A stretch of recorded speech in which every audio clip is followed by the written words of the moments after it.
Assalamualaikum warahmatullahi wabarakatuh. Shalom, Om Swastiastu, Namo Buddhaya, Salam Kebajikan. Yang saya hormati Bapak Slamet Subagio, SSOS MM, selaku dosen mata kuliah Pancasila dan Kewarganegaraan. Izinkan saya memperkenalkan anggota kelompok kami. Saya Nabila Amaranggani, Ketua Kelompok 3 yang beranggotakan 11 orang. Tanpa berlama-lama lagi, materi pertama akan dipresentasikan oleh Kasih Ananta. Dipersilahkan. Terima kasih kepada Nabila. Di sini saya akan menjelaskan apa yang melatar belakangi kegiatan kami. Kegiatan ini dilatar belakangi dengan adanya tugas mata kuliah Pancasila dan Kewarganegaraan untuk melakukan kegiatan bakti mahasiswa atau project citizen di suatu lembaga sosial. Dengan memperkenalkan lebih dalam pembelajaran membaca dan berhitung, untuk meningkatkan minat belajar sejak dini, dikarenakan kurangnya minat membaca dan berhitung anak-anak panti asuhan. Maka dengan itu, kegiatan bakti mahasiswa dilaksanakan di Panti Asuhan Sharon Ministry, Kelurahan Tembesi, Kecamatan Sagulung. Bakti mahasiswa yang dilakukan oleh mahasiswa kepada anak panti asuhan untuk mewujudkan rasa cinta kasih, rasa saling peduli, dan tolong-menolong. Selanjutnya, saya kembalikan kepada Nabila. Apa itu Bakti Mahasiswa? Bakti Mahasiswa adalah salah satu bentuk program kerja pengabdian masyarakat yang dilakukan oleh mahasiswa sebagai bentuk kontribusi kepada masyarakat. Selanjutnya, tujuan dan manfaat kegiatan ini akan dijelaskan oleh Anggita Resiana dan Esther Caroline. Pada saat ini saya akan menjabarkan manfaat kegiatan atau penelitian. Manfaat kegiatan ini dibagi menjadi dua, yaitu secara teoritis dan secara praktis. Secara teoritis, penelitian ini dapat menjadi pengalaman dan acuan bagi mahasiswa dalam pendekatan dengan anak-anak panti asuhan untuk mengajarkan ilmu pengetahuan agar dapat terus berkembang. Lalu, manfaat secara praktis yaitu pertama, memberikan sumbangan pemikiran bagi pihak panti asuhan dalam rangka mengembangkan minat belajar anak sehingga dapat meningkatkan hasil belajar anak. Kedua, membuat hiburan tersendiri bersama anak-anak panti asuhan melalui metode belajar dan bermain. Tujuan kegiatan atau penelitian ini, sebagaimana yang telah diuraikan oleh rekan saya sebelumnya, kegiatan bakti mahasiswa ini dilaksanakan dengan tujuan yang pertama, menumbuhkan kebersamaan dan rasa cinta kasih antara mahasiswa dan mahasiswi Politeknik Negeri Batam dengan cara belajar mengajar bersama dengan Panti Asuhan Sharon Ministry Batam. Yang kedua, membangun sikap peduli antara mahasiswa dan mahasiswi terhadap anak-anak di panti asuhan yang membutuhkan bimbingan. Selanjutnya, untuk penyebab oleh Harita dan Aisyah. Setiap anak memiliki ketertarikan yang berbeda-beda. Beberapa anak ada yang tertarik dengan musik, olahraga, dan lain sebagainya. Namun banyak anak yang tidak memiliki minat dalam belajar. Mereka selalu menganggap belajar itu menyeramkan, terutama pelajaran matematika. Berikut ini merupakan berbagai penyebab kurangnya minat belajar anak. Antara lain, keterbatasan buku sumber dalam belajar. Buku sumber merupakan hal terpenting dalam proses belajar mengajar, di mana siswa diwajibkan memiliki buku sumber seperti LKS, buku paket, dan buku lainnya sebagai bahan belajar yang akan dibahas dalam pelajaran.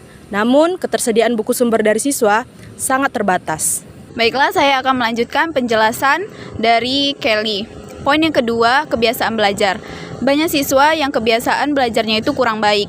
Beberapa di antaranya seperti belajar pada akhir semester atau saat ujian saja. Belajar tidak teratur, menyia-nyiakan waktu belajarnya, dan bersekolah hanya untuk gengsi. Kebiasaan belajar seperti ini dapat disebabkan oleh ketidakmengertian siswa pada belajar. Hal ini dapat diperbaiki siswa dengan pembinaan disiplin belajar diri. Yang ketiga, kemauan dan keinginan siswa. Suatu kegiatan belajar akan berhasil dilaksanakan jika siswa memiliki kemauan dalam dirinya. Jika seorang siswa tidak memiliki kemauan untuk belajar, pada proses belajar mengajar tidak akan berjalan dengan baik. Terima kasih. Setelah penyebab, bagaimana cara menambah minat belajar anak tersebut? Nah, hal ini akan dibahas oleh Grison dan Juwinda. Cara menambah minat belajar anak. Minat belajar atau dorongan untuk belajar didapat dari suasana pembelajaran yang memberikan motivasi dan kebebasan dalam eksplorasi atau menganalisa pengalaman belajar. Berikut ini adalah beberapa cara menambah minat belajar anak. Yang pertama, mengenal anak. Mengenal anak tidak hanya sekedar mengenal nama saja, namun harus peduli terhadap mereka agar anak merasa dihargai dan terciptanya suatu lingkungan belajar yang baik dan memotivasi mereka untuk bekerja lebih keras. Saya akan melanjutkan mengenai cara meningkatkan minat anak. Yang ketiga, berikan tanggung jawab kepada anak. Menugaskan siswa sebuah pekerjaan kelas adalah cara yang bagus untuk membangun komunitas dan untuk memberikan anak rasa motivasi. Hal ini juga bisa berguna agar anak bergiliran memimpin kegiatan sehingga anak akan merasa penting dan dihargai. Yang keempat, berikan peluang kepada siswa untuk belajar secara berkelompok. Interaksi sosial dapat membuat mereka bersemangat dan anak memotivasi satu sama lain untuk mencapai tujuan. Yang kelima, dorong mereka untuk merefleksikan diri.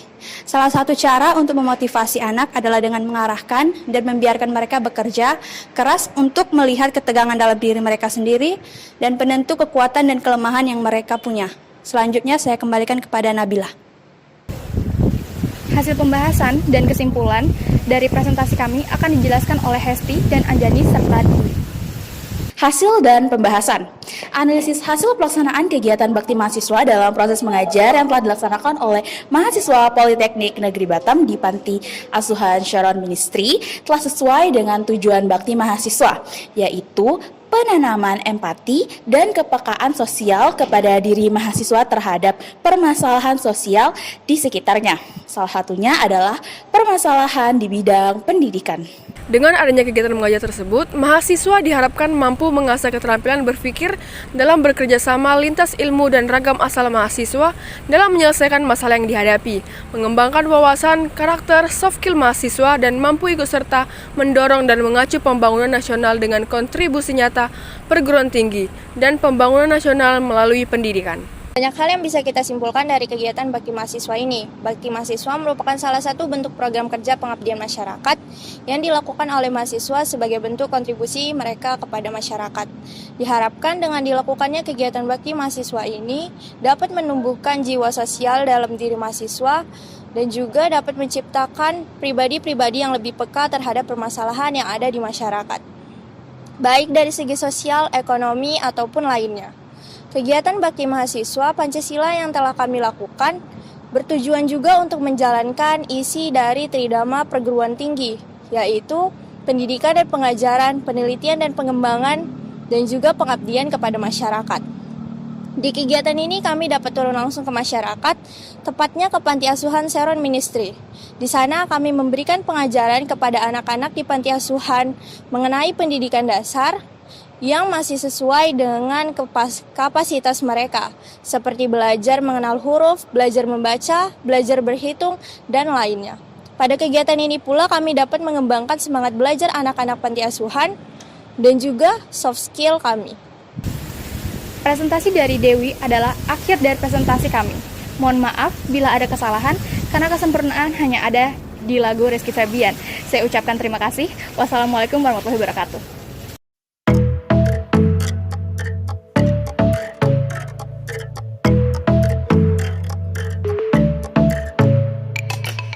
Semua berawal dari benakku, mencoba menuangkan isi hati, mendambakan alunan lagu suka dan duka.